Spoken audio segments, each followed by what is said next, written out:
terms of the challenge, one of the biggest challenge that came up was this BPL and APL divide. ये English में ज़्यादा बोल रही है, जो यानी थोड़ा सा मारवाड़ी बोलता रहे बने तो मग समझ में आ जाए। ये बोलते जो हमारे समझ में कम आ रहा है।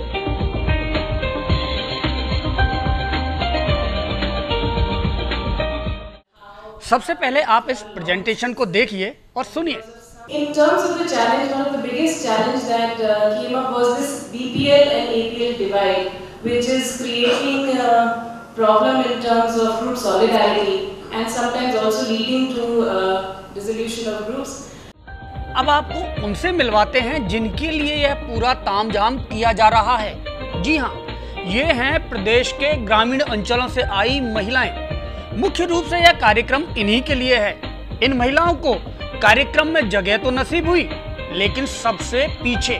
शायद आयोजकों ने सोचा होगा कि इस हाई फाई प्रोग्राम में ग्रामीण क्षेत्रों की ये अनपढ़ महिलाएं आगे बैठकर भी क्या हासिल कर लेंगी। यहाँ जो भी बोल रहा था अंग्रेजी में बोल रहा था, जो इनकी समझ से कोसों दूर था। इंग्लिश में प्रेजेंटेशन के दौरान इनके भाव शून्य चेहरे देखकर बीटीवी के संवाददाता इनके पास पहुंचे तो इनकी परेशानी खुद ब खुद जुबां पर आ गई। ये समझ में आ रहा है क्या कह रहे हैं? नहीं आ रहा, ये समझ में आ रहा है, बोल रहे हैं जो इंग्लिश में बोल रहे हैं जो हमारे समझ में कम, ये बोलते जो हमारे समझ में कम आ रहा है। और हिंदी में अपनी देशी भाषा में बताते तो समझ में आता है। इंग्लिश पढ़े लिखे नहीं है ना, हिंदी में तो सब समझते। कल मीटिंग में जो सब समझते हिंदी में बोलते हैं बीच बीच में। हाँ, बीच में इंग्लिश में नहीं आता। हाँ, इंग्लिश में नहीं आता। अपनी भाषा में, देशी भाषा में कुछ समझाते तो ज़्यादा बढ़िया रहता। कार्यक्रम ही आपके लिए है पूरा? नहीं, हाँ, हमारे लिए ये कार्यक्रम नहीं समझ में आया तो क्या फायदा होगा? नहीं, ये इंग्लिश में ज़्यादा बोल रही है, जो यानी थोड़ा सा मारवाड़ी बोलता रहे बने तो मग समझ में आ जाए। जब बीटीवी ने इसके आयोजकों से ग्रामीण महिलाओं की इस समस्या पर बात की तो उन्होंने कुछ इस तरह से सफाई दी।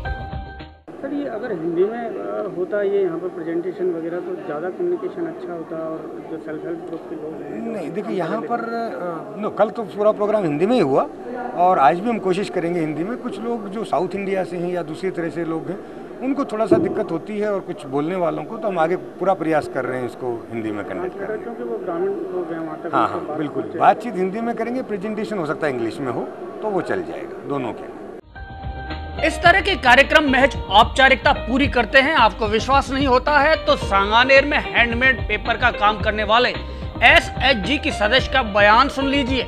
इनका कहना है कि उनके प्रोडक्ट्स की देश विदेश में काफी मांग है, लेकिन खरीदारों तक पहुंचने के लिए जवाहर कला केंद्र की प्रदर्शनी के अलावा इनके पास दूसरा कोई जरिया नहीं है।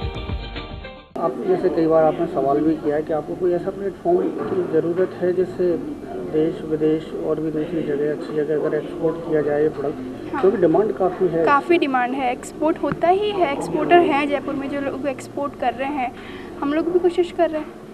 आपको कोई हेल्प किसी तरह की? नहीं, हेल्प नहीं है। अगर आपको हेल्प मिले तो आप ज़्यादा अच्छा प्रोडक्शन कर पाएंगे। डेफिनेटली हम कर सकते हैं ज़्यादा।